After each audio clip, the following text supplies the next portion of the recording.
Intimate Judaism deals with sensitive topics and uses explicit language. Listener discretion is advised.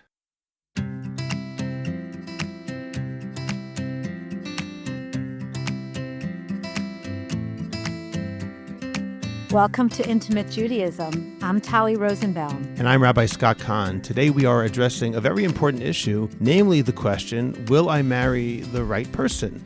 There is no easy answer to that question. There's no guarantee no matter who you are or what you do. But it's important to understand some of the parameters that people use and those that they maybe shouldn't be using.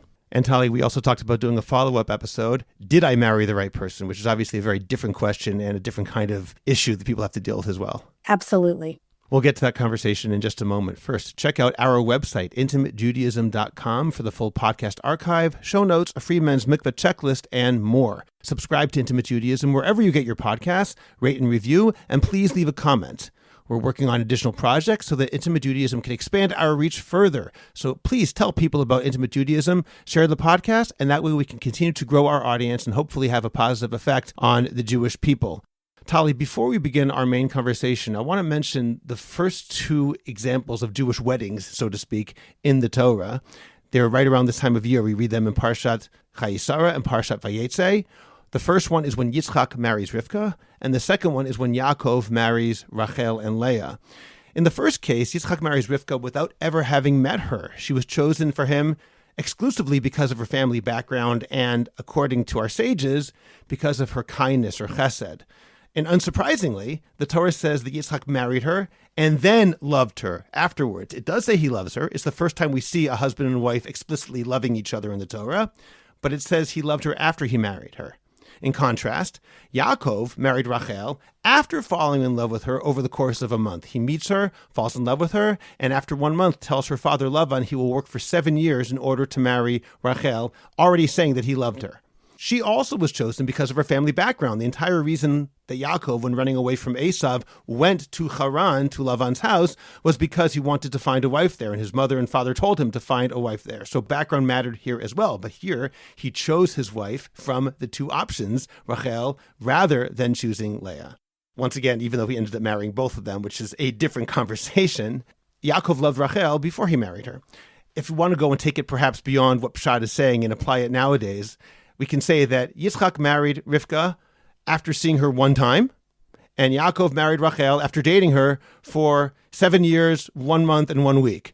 That is obviously not the point. It's not saying that one should date for 7 years, but what I mean is that neither one of these can provide necessarily a simple guide that we should emulate nowadays in the way that we understand how long someone should date. We have two diametrically opposed stories, both of which are ways of finding a spouse, neither one of which is a direct example that anyone would use nowadays. The reason I'm mentioning this is because I want to emphasize that, at least as I see it, there is no simple answer in the Torah about how one should date, how one should go about finding a spouse. There are examples of things we should emulate. There are examples of values that matter. The idea of family background is certainly presented here in the Torah. But when people talk about how long does a religious person date before going and getting married or getting engaged, it's not clear from the Torah or, frankly, from the words of Chazal either. The reason I'm mentioning this is because I think that people should go to their rabbi, yoetzet halacha, rebbitzin, whoever it is, for advice. I think that's a really good idea. But they can't paskin for you. They can't determine halachically this is what you must do. This remains an individual decision between the couple and perhaps their families, depending on the society in which they are growing up. As you're speaking, I'm thinking about how there are some templates. You brought up two templates. One is an arranged marriage and one is a falling in love situation. I started to think about that Mishnah that says that on Tu B'Av and Yom Kippur, the women would go out dancing in the fields wearing white dresses. And that was a way that they would find their partners. And so I think that even though it's a story, it's a very powerful one because it's not how we generally expect that things were. Many of the stories were about arranging marriages. Here, take one of my daughters, whatever, when Moshe showed up with Yitro, and these other situations where marriages were arranged, or a Gemara where we learn that, a man would see a woman in the market and then take her home, and that's how he married her, through the act of having sex and then In a non-Jewish and then marriage, later. that's what that was talking about. That's referring to the old way before the Torah instituted Kiddushin. That's what that means. Exactly, to kind of differentiate, and yet that's how things were done. So I was also thinking about, and I apologize if I've said this before on a previous podcast, I don't think I have, but in the 1980s, a psychologist named Robert Sternberg came up with the triangle of love. And what he spoke about in the triangle of love is that romantic love has three basic elements: passion, intimacy, and commitment. So even if I said it before, I'm going to say it again because I think it's really relevant for our discussion here. In contemporary society, when we meet a partner, the template is that we fall in love. And when we fall in love, we're madly in love. And there's dopamine, being secreted, and we become obsessed with our partner and we think about them all the time and we idealize them. But then after a while, the relationship flows into more of a space of intimacy.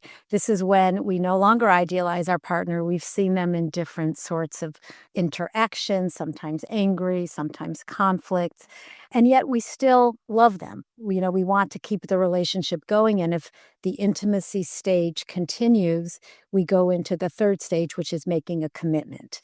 What you talked about with Yitzhak and Rivka was, first there was the commitment.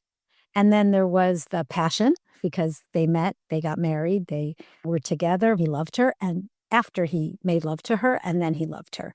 And he was comforted also, I believe it said, because of the loss of his mother. So there's a lot to say there. And also they began to develop a relationship. And by the way, this relationship included playfulness. It says, V'yitzchak mitzachek at Rivka. So I also want to talk about the importance of having a good time together and making each other laugh. And then with Yaakov, it was passion first. You forgot to say that he kissed her. Right, that's true. Growing up, that was always a fun thing to learn because wasn't Yaakov Shomer Yagia?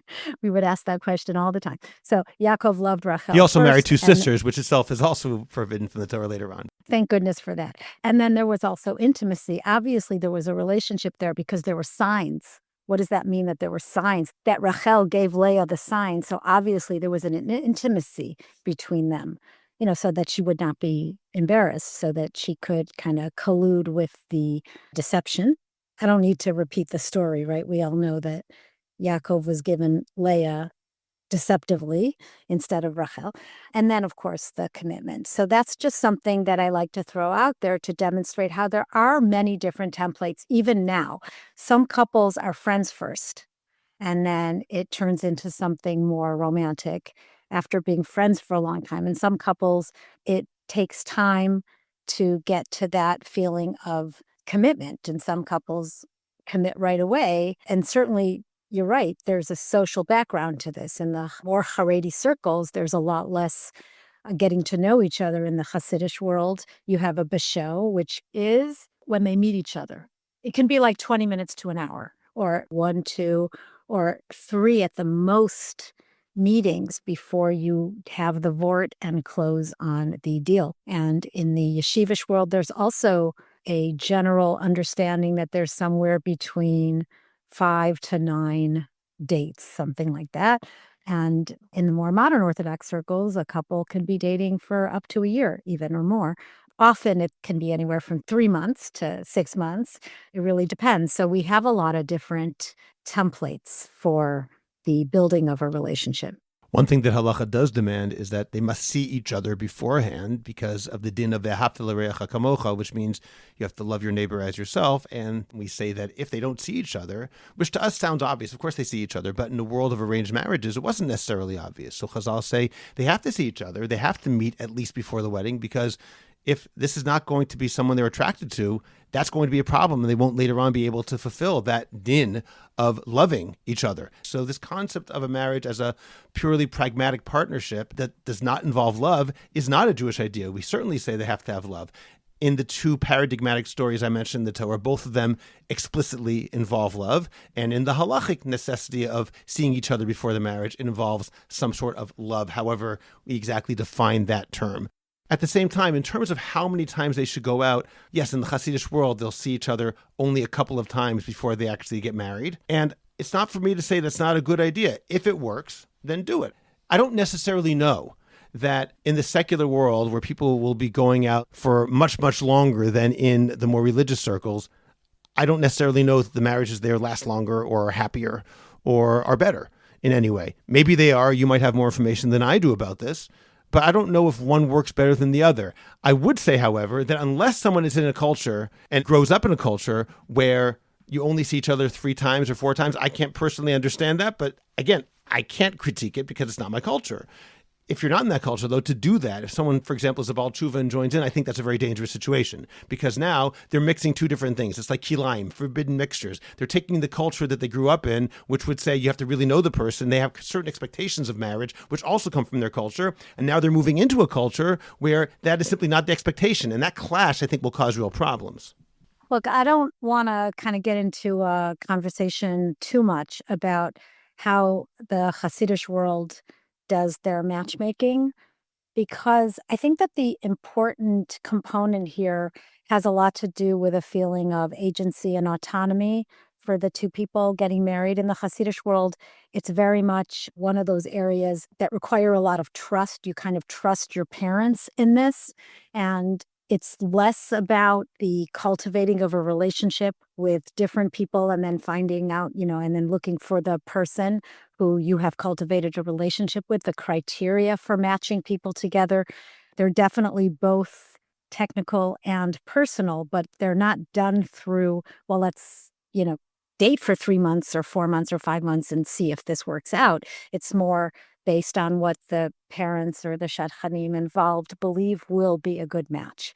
A lot of how that's going to land has to do with whether or not the young people going into this feel like it's something that they want. So I always say, with a lot of things having to do with the way the society works, is that believing in it, trusting it, being a part of it, being secure in it, not having been sexually abused in it or taken advantage of in it. Those are all factors that are predictive of success. In other words, if you're part of the community and you believe in it and you believe that your parents are going to pick the right person for you, you're going to make it work for the most part, not always. But if you feel that you're being forced into a marriage, and if you feel like you don't have autonomy, and if you have had negative experiences, if the community that is supposed to protect you hasn't done so, then it's predictive for more difficulties and more resentment. I think that that's a whole separate discussion, and we've kind of talked about that. We had an episode on forced marriage, and we talked about unorthodox in one of our first few seasons. So we can go back to that.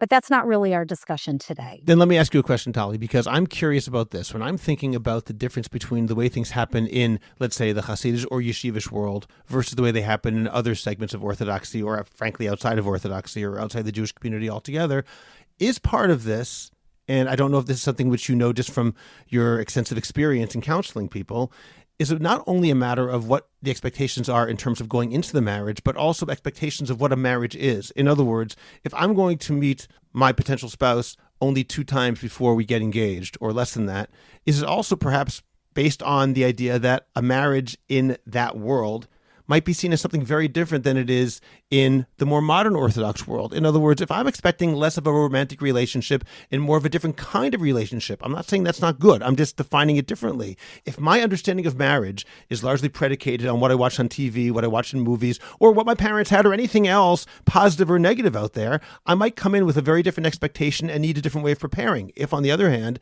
my expectation of what a marriage is defined differently, then maybe only going out a few times or 9 or 10 times works perfectly well because there's no reason for me to do more. Is that a fair statement, or am I missing something?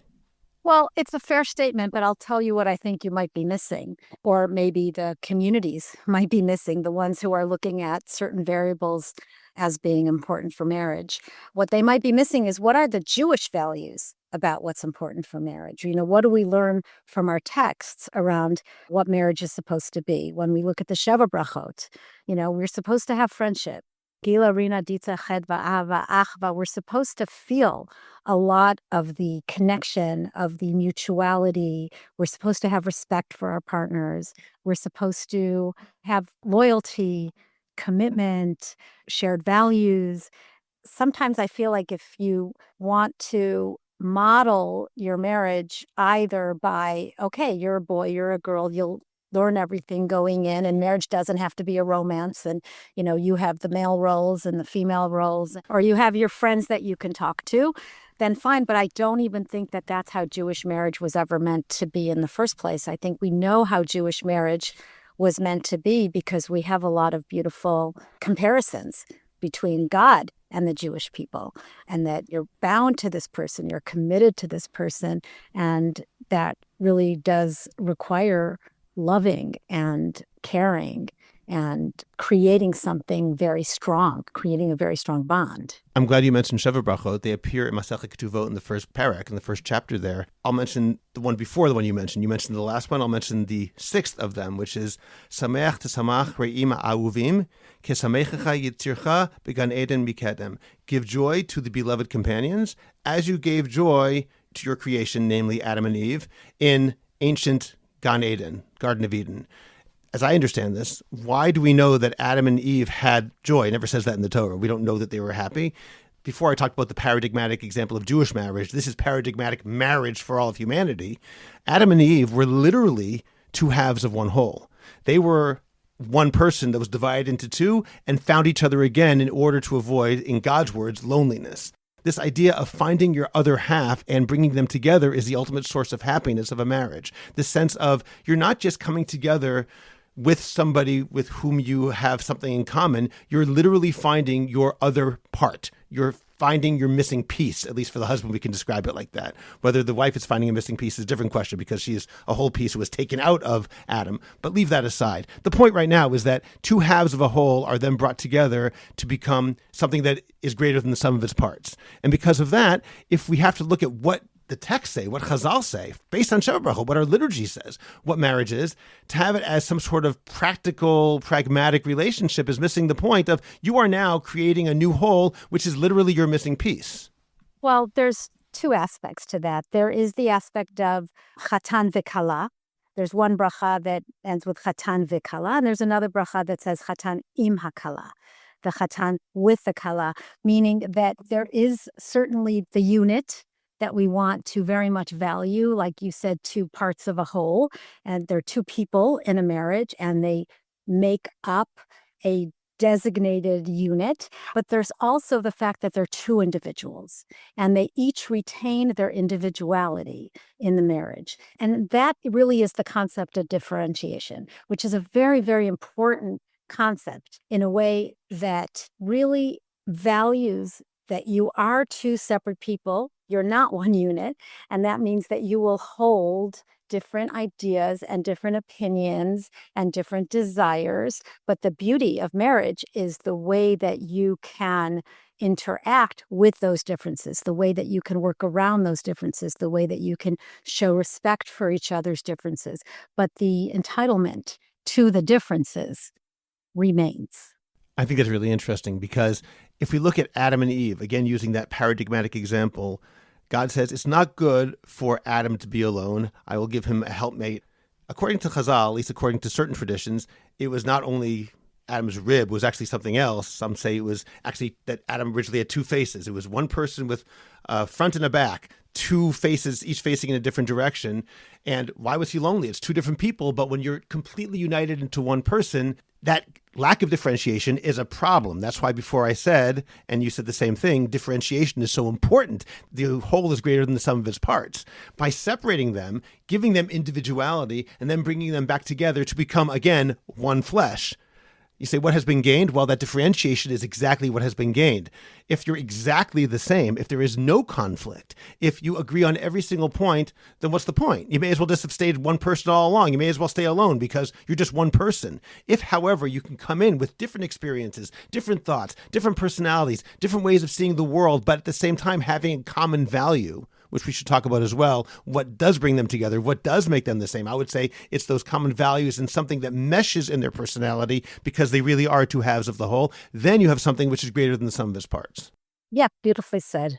Let me ask you, Talli, I mentioned right now values, the importance of having common values. That clearly is something, if you're looking at the same goal, even if you have different ways of getting there, you can complement each other. But what else would you say are the things that attract people to each other? And this can be a way of talking about what should someone look for when finding somebody? I think that's a great question. I think that some of what attracts people to other people are kind of their cognitive awareness of the things that they're looking for. Like people might say, my father was this way and I want to look for a guy who's actually not that way. So there's this kind of cognitive desire to experience something specific based on their knowledge of what they want and don't want. But then there's also something that I think is less cognitive. It's what are we attracted to? There's some interesting theories in couples therapy about what attracts people to each other. In the imago theory, they like to say that, we are attracted to our unfinished business in the sense that we're often attracted to the person who is most likely to trigger our childhood wounds because it's familiar. We marry what's familiar. And at the same time, we're also attracted to people who are likely to help us heal those wounds. So, for example, somebody who grew up with very strict parents may be attracted to somebody who seems to be really very chill and not have a lot of rules. And they're very attracted to that in some way. Or somebody who their parents were very cheap with money, and then they find somebody who's like very not that way. There's those kind of outward things that you can say, I like this because. But then there are deeper issues that you may not even necessarily be all that aware of or attuned to, but they pull you in anyway. And some because they feel familiar.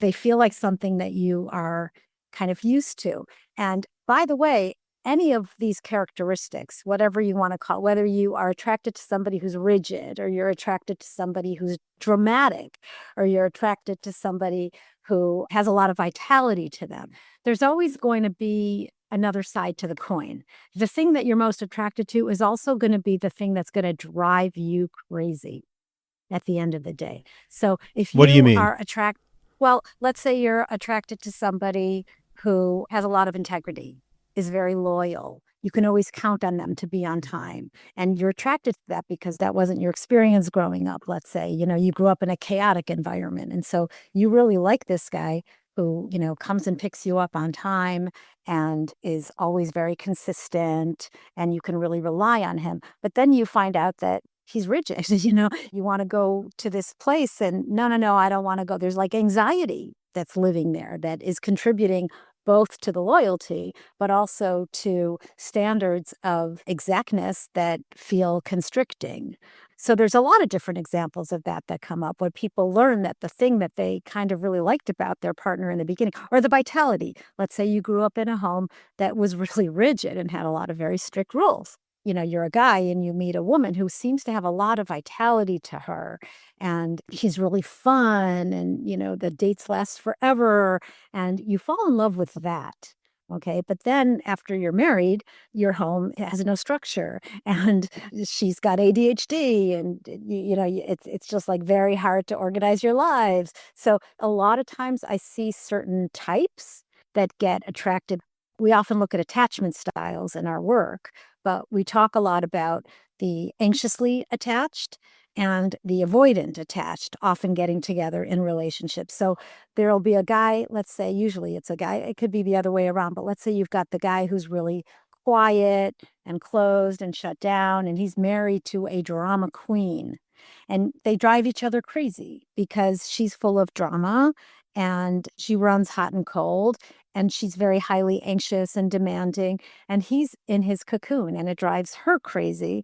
And what brought them together in the first place? Well, he was attracted to that. He was attracted to the vitality that she brought in the marriage.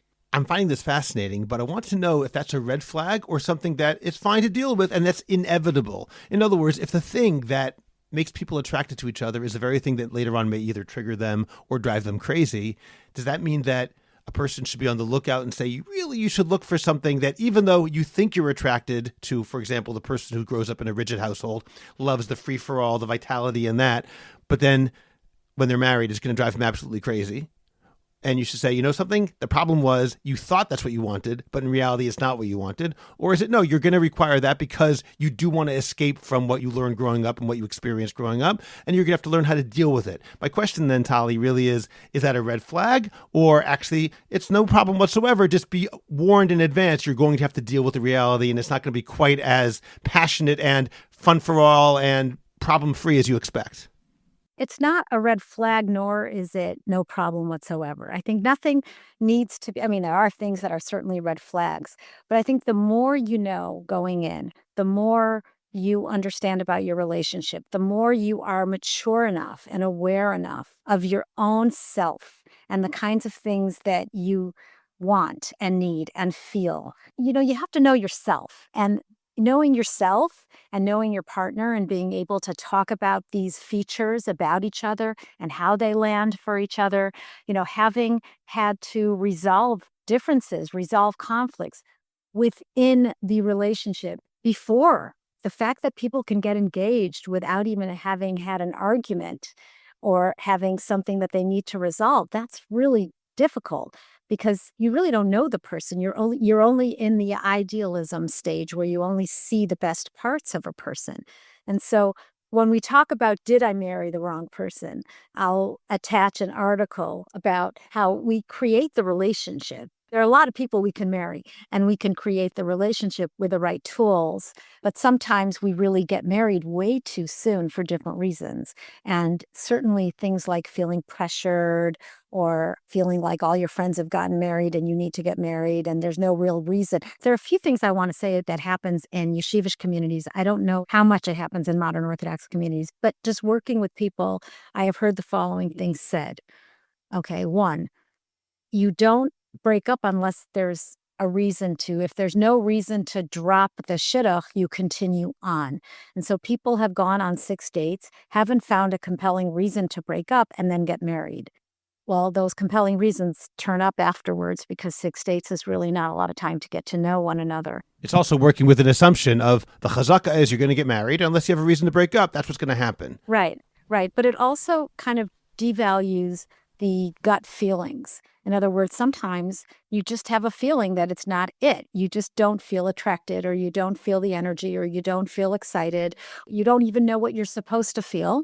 And so you say, okay, well, I don't see any reason not to. He's got the checklist, or she's got the checklist. So they go ahead and they do it. So that's one thing I've heard. Another thing I've heard, and this is kind of tragic.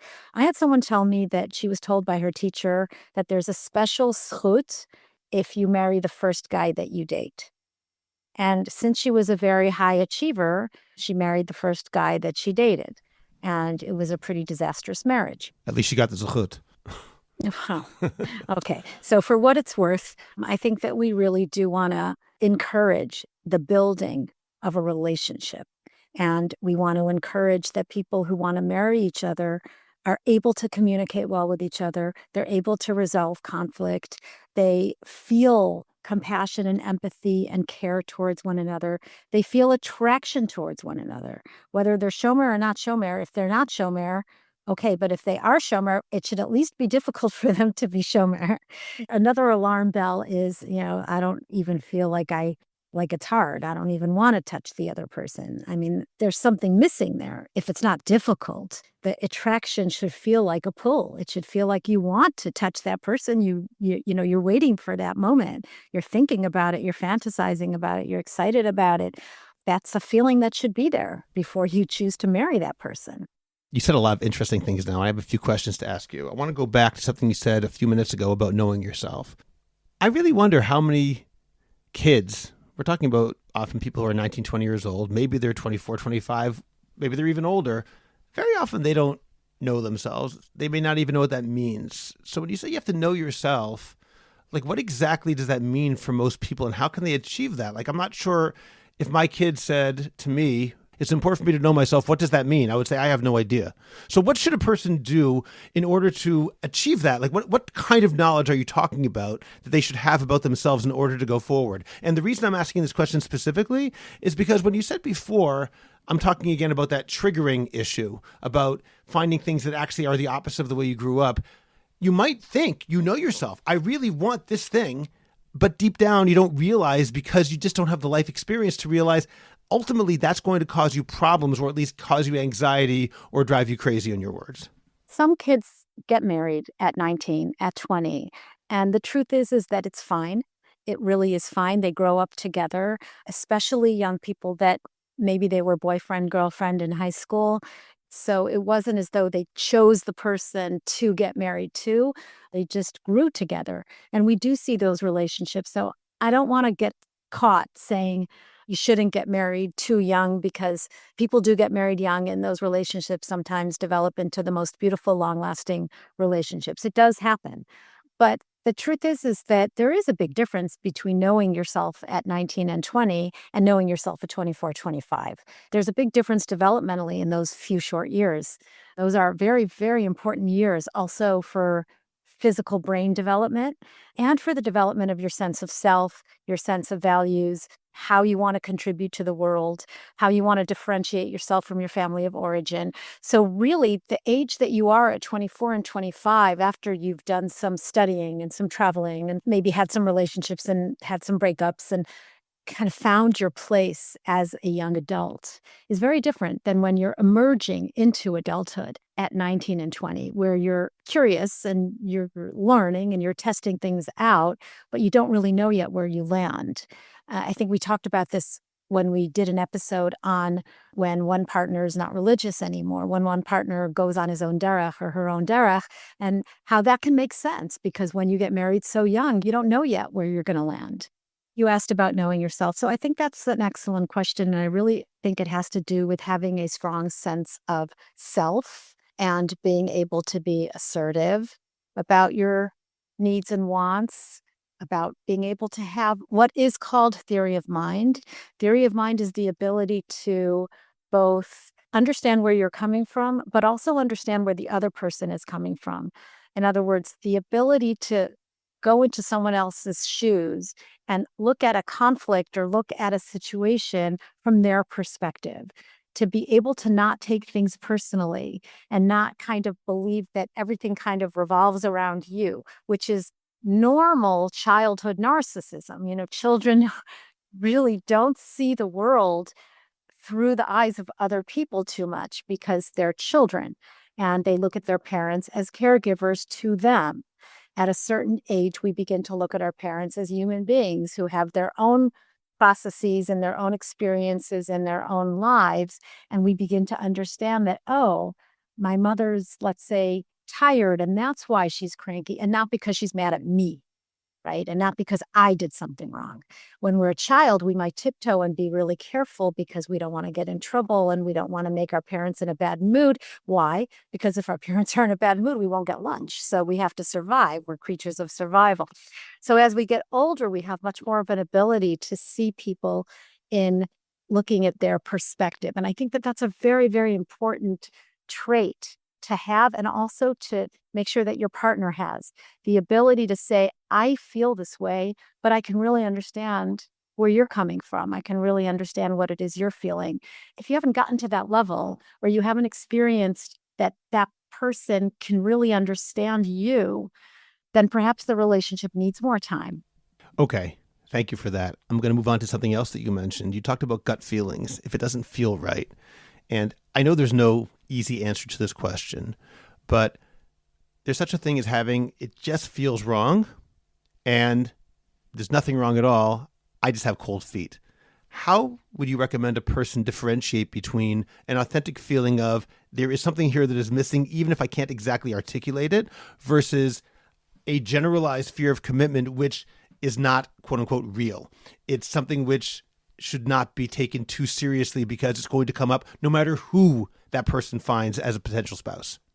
Okay, so I'm going to take this to the extreme that you just took it to, but it exists on a spectrum. You're referring to a fear of commitment, or what has now been pathologized as relational OCD, or a relational obsessive compulsive disorder. We all know people who are just not sure of themselves and who have a lot of anxieties and who have a lot of questions when it comes to making decisions.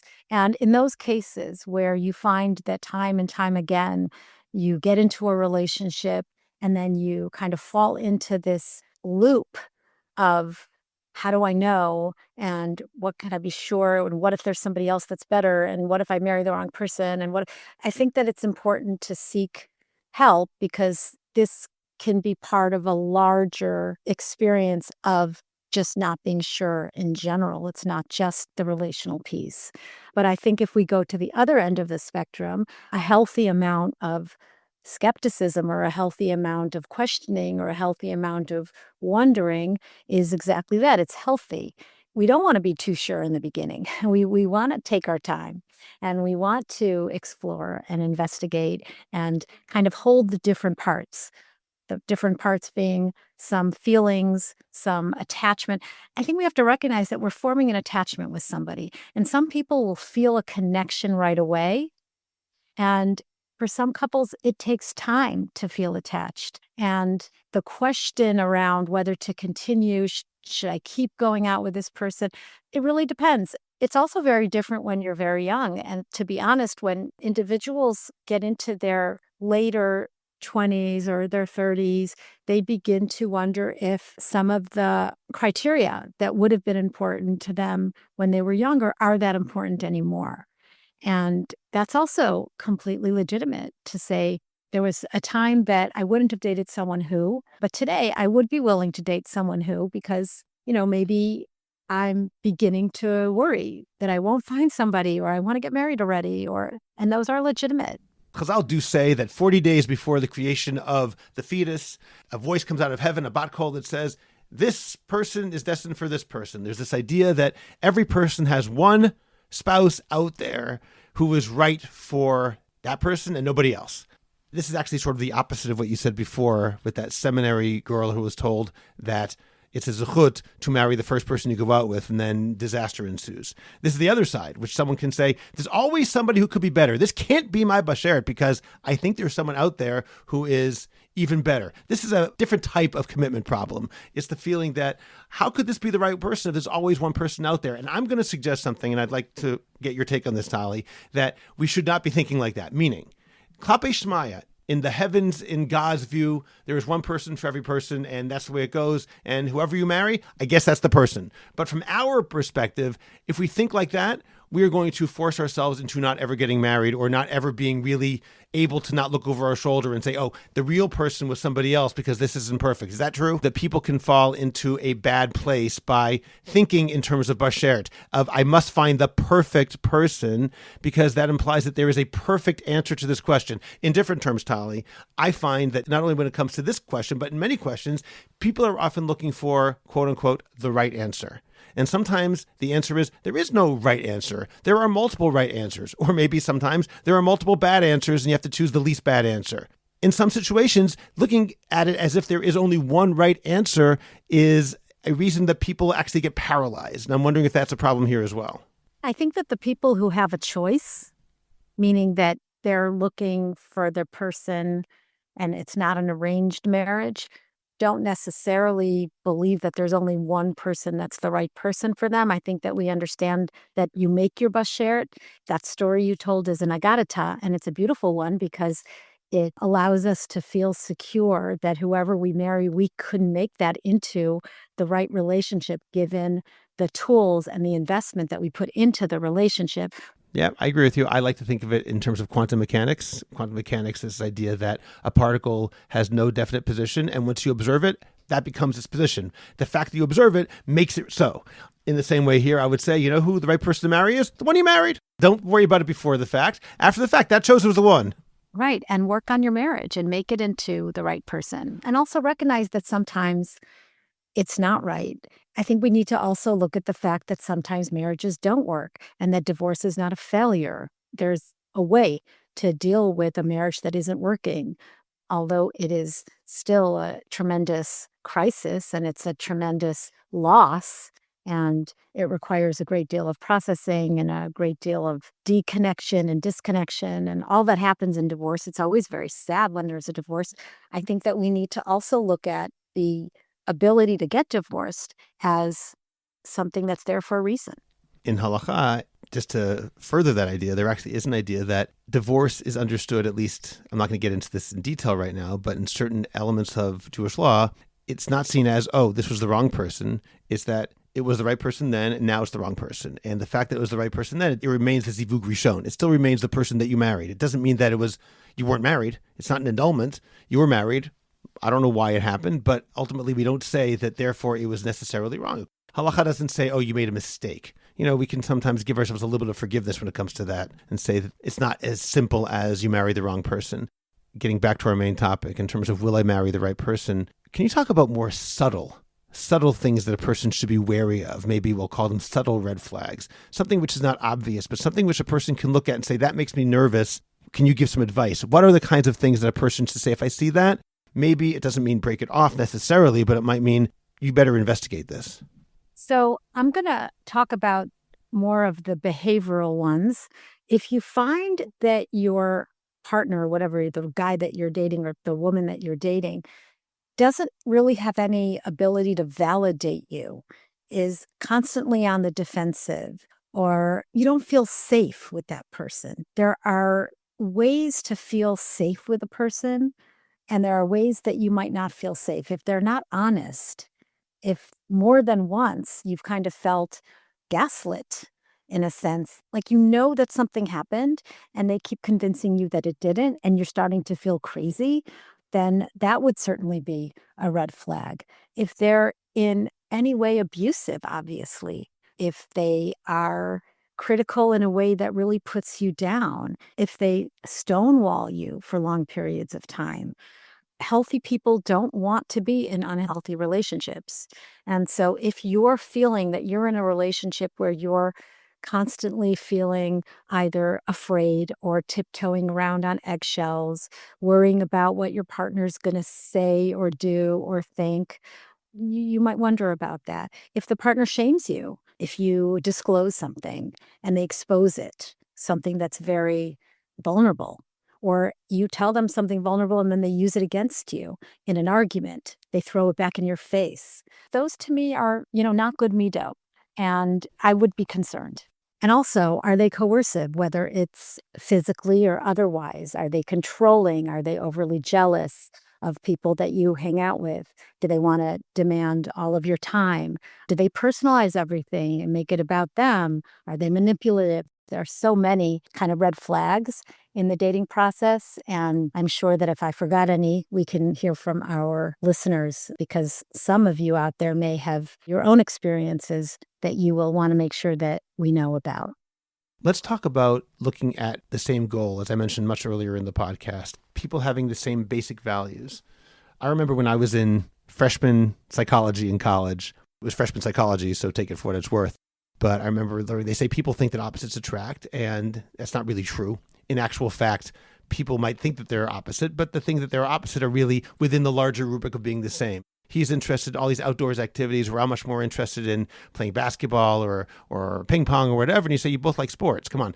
And it's actually, you think it's opposite, but it's very, very similar in some broader sense. How important, when we talk about values and goals, how important is it to feel that you're on the same page as the other person? And when is it okay to say, this is not a major issue, we can overcome this one? How do you determine that? That comes up often when people are hashkafically different. Let's say, for example, one person is more religious than the other.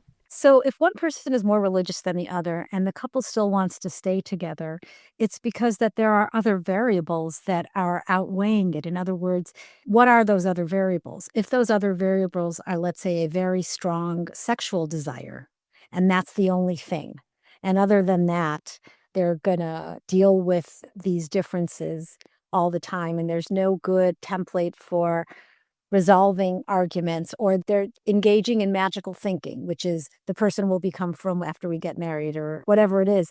Those are not predictive for a good result. If the other variables are a real strong sense that this person is my soulmate and they really get me and we have a lot of mutual respect and we're very differentiated so that we can work it out and we respect one another and we're also very attracted to each other, that's not the only thing, then it could be predictive for a successful marriage. I don't want to say never do it. I mean, I think we know a lot of couples, and from the get-go, they're not on the same page religiously, but there are other factors at play that are compelling enough and can create a very successful long-term marriage. Would I look for that from the get-go? Not necessarily. I think that there are certain areas where having differences in religious level can be really difficult, particularly Taharat Mishpacha or kashrut. I mean, it's not easy to navigate those kind of mixed marriages. But again, considering all the other factors at play is a really important part. But let's leave aside religious values. I mentioned that one, but there are also other values that matter, values that have nothing to do particularly with religion or religious practice, I should say. Maybe they're the more moral values. Is it right to say that those are important to have to be on the same page? Do you see the world in a similar way, even if it's not religiously, but in terms of other values? It's not just a matter of being attracted to each other or getting each other. It's also a matter of having the same goal, ultimately, about life. Yeah, when you think about arranged marriages, when you think about, let's say, the Hasidic community, obviously what works is shared values, a lot of very, very similar backgrounds. So everybody knows kind of how things work, even in the absence of necessarily having formed an intimate relationship yet. Hopefully that will happen over time. I think that people want to be gotten and understood, and they want to be on the same page with values. This is more of a practical thing. How much does type matter? Meaning, when you're looking for somebody, if someone says, I want somebody who's a learner, or from a certain place, or from a certain family, we know from the stories I gave at the beginning, family matters deeply. That's why Dafka, our ancestors, went to Haran to marry those particular people from that particular family. But nowadays, how much would you say that a type matters? If a person wants a learner, and that's important to that person, but they find somebody else with whom they really get along very, very well, is that something which they say, well, you know what? I really wanted someone who's going to be in Kollel, and I don't want to give that up? Or can you say, I'm going to give up that type? How much does type matter when determining if this is the right person? Well, I don't know if it's about type as much as it's about the giving up. In other words, if a person is mature enough to say, I initially wanted somebody who was going to sit in yeshiva all day, but I met this guy. And the truth is that I really like him. And therefore, I've adjusted my wants, then it's fine. That's great. If a person says, I really wanted somebody who's going to learn, but I'm going to marry this and I'm going to be mevater, I'm going to sacrifice that desire of mine and it's always going to be there for me and I'm always going to kind of resent it, then that's probably not a good idea. He owes me one now. Yeah, he's not who I wanted him to be. I mean, I think that part of what we really need to do in our lives as married people is get to a point of radical acceptance. We really have to accept our partners for who they are. And living with the idea and the feeling that he's going to change or she's going to change. And that's important in dating too. Recognize the person who you're with. See if you want to be with that person, not the person who you're hoping that they're going to be. And that's really true for a lot of things. In terms of a couple that's been going out, however long it is, what are some of the questions you would suggest that a prospective wife or husband ask themselves? What should they ask themselves before deciding to marry a given person? Now, I know a lot of people have a list of questions they want to ask a prospective spouse. What do you think about this? What do you think about this? My wife Elise and I always laugh about those questions because, what school would you send our kids to? It's probably going to change so drastically, and who knows anyway when you're 24 years old. And there are questions you might want to ask yourself about what is important to me. This gets back to that knowing yourself question. What would you suggest a person ask themselves? How do I feel when I'm with this person? And how does that person make me feel? Do I feel loved by this person? Do I feel desired? Do I feel that this person has curiosity about me?